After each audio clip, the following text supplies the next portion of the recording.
This learning video provides a brief overview of the 4 gas giant planets in our solar system.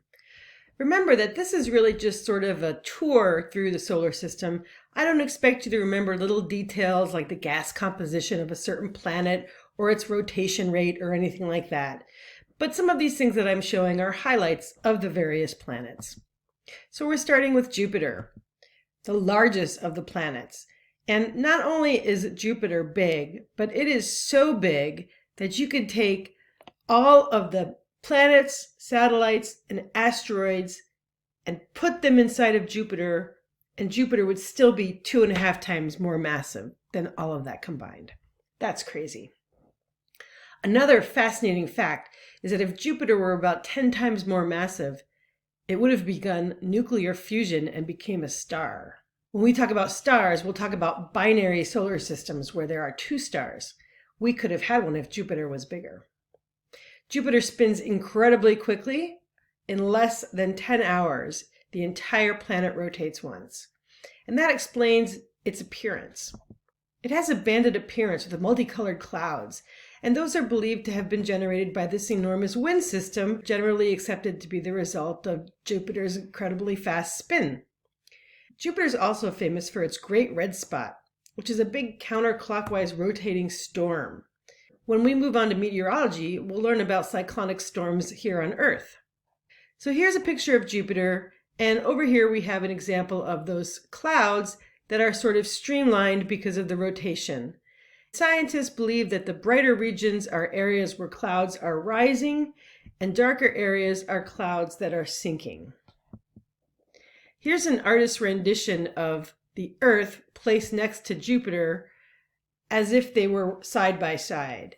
And the point of this figure is that this great red spot is about 2 times the size of Earth. So it's an enormous structure.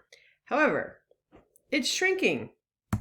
Here are 3 shots of the red spot from 1995, 2009, and 2014. And if you look at these white lines, you can see that they line up with the edges of the spot in the most recent of these images. Going back in time, the spot was bigger. So it seems the spot is actually shrinking. In 2011, NASA launched Juno, a satellite specifically aimed to go to Jupiter. It arrived in 2016, and it's still spinning around, taking amazing pictures and sending back amazing sets of data. These are some of the images from Juno. Juno can fly as near as 9,000 miles above the cloud tops.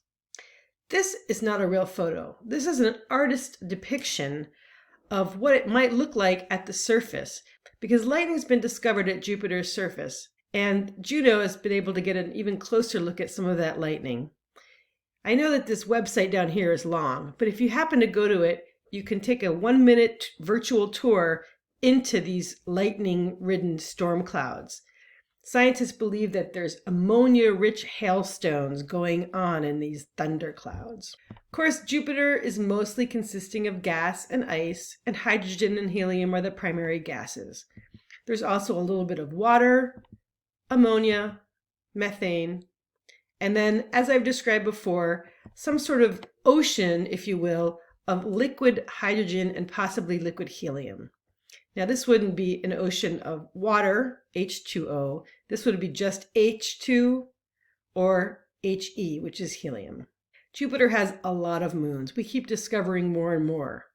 The 4 largest ones, though, were discovered by your old friend, Galileo, and they're even called the Galilean satellites. Here's a photo of Jupiter. This is Jupiter, and here are all 4 of those Galilean satellites.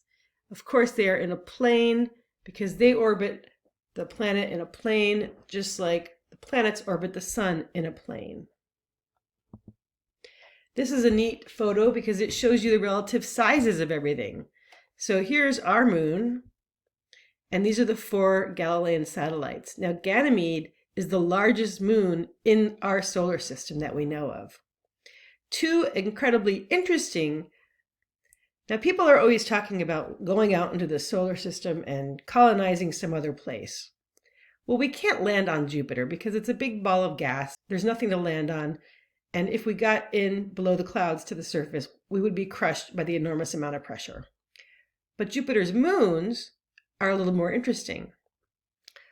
I'm going to show you a little bit about Europa and Io. Europa is sometimes called the ocean moon. It's believed that Europa has some sort of frozen surface and that below it there might very well be a liquid ocean of H2O. And JPL scientists right now are trying to devise spacecraft that they could send to Europa, drill through the ice, swim around under the ocean, and check it out. Another fascinating moon is Io, which was discovered to have volcanic eruptions when the Voyager spacecraft went by. Remember that list we had of objects in our solar system that have water or are volcanically active? Well, we can add Europa to a promising candidate for liquid water, and Io as a volcanically active object. Finally, here's one more photo of Jupiter with the shadows of some of the moons falling upon it. Moving on to Saturn. What's shown here is an artist's rendition of the Cassini spacecraft. The Cassini spacecraft was launched in 1997, specifically to study Saturn. It arrived in 2004 and spent about 13 years studying Saturn and its moons. In 2017, Cassini ran out of gas, so to speak. And so the scientists decided to do what, well, I guess one of your options are. They sent Cassini straight into Saturn and just kept collecting data as long as they possibly could. So Saturn is similar to Jupiter in its atmosphere, composition, and structure. Of course, it's smaller. But the most prominent feature is its rings. And I should mention that Jupiter has rings as well, which we've discovered only recently, but they're much, much smaller. The rings of Saturn were, of course, discovered by Galileo. The origin of the rings is controversial. There's not a lot of agreement on how those rings might have formed. One thing that's fascinating to me is the size and the width of the rings. Looking at this picture, the distance from here to here is about 4 or 5 Earths. You could put 4 or 5 Earths in a line here, and that would be approximately the distance. The width of the rings, this side view, is about the width of a football field. That's pretty amazing to me. Those gaps in the rings, in some cases, are formed by moons that are within the ring system and gravitationally pull material to them. So this is a little moon right here called Pan. And Pan, it's almost like a little vacuum cleaner. It sweeps up gravitationally anything in this lane, anything in its orbital path. And so it keeps that part of the ring clear. Here's another fascinating photo from Cassini of density waves in Saturn's rings. And I won't even pretend to understand exactly what these are. Here's a great photo from December 2012 of Saturn with the sun backlighting it. And you can even see a couple of Saturn's moons down here. But my favorite Saturn photo, maybe my favorite photo of all planets, is this one right here. This is about 10 AU from the sun, and that little beautiful blue dot is us. That's the Earth as seen from Saturn. And it's blue.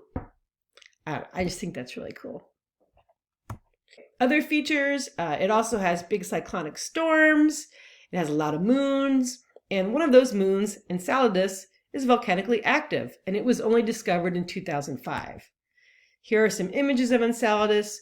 Now the thing is, these are not volcanoes like lava or hot gases. These are actually ice volcanoes. They're called cryovolcanoes, and they're shooting out water, frozen water.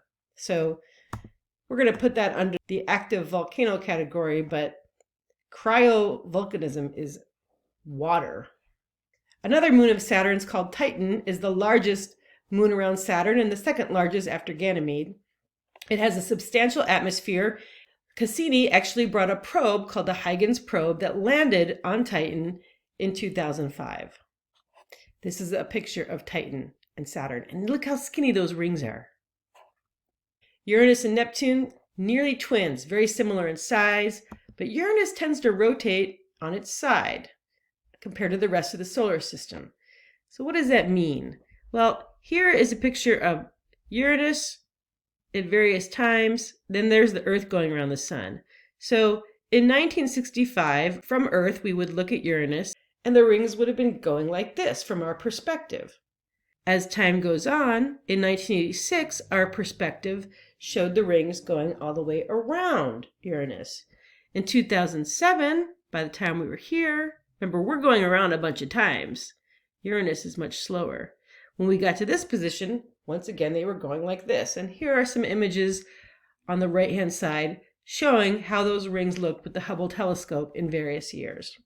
Here are a few more images. Here's some interesting facts about Uranus. You don't have to write these down, but it is known as the sideways planet, and it was one of the first planets ever found using a telescope. One of its really bizarre moons is Miranda. These ridges look like giant scrape marks of monsters. Oh, I don't know what they are, but they're very curious, especially this one that takes kind of a right-hand turn. Things don't usually take a right-hand turn in space unless something makes them. Finally, Neptune, one of the windiest places in the solar system, and its atmosphere contains hydrogen, helium, and a lot of methane, which makes it look blue. Here's a pretty interesting image of some of the clouds in Neptune's atmosphere. Triton, one of the largest Neptune moons, was also found to have ice volcanoes. So we're going to add Triton to our list of volcanically active objects. But again, this one's cryovolcanism. Here's a final shot of Neptune and Triton. You can see sort of the geysers here on this version of Triton. And we made it through the gas giants. See you at the next video.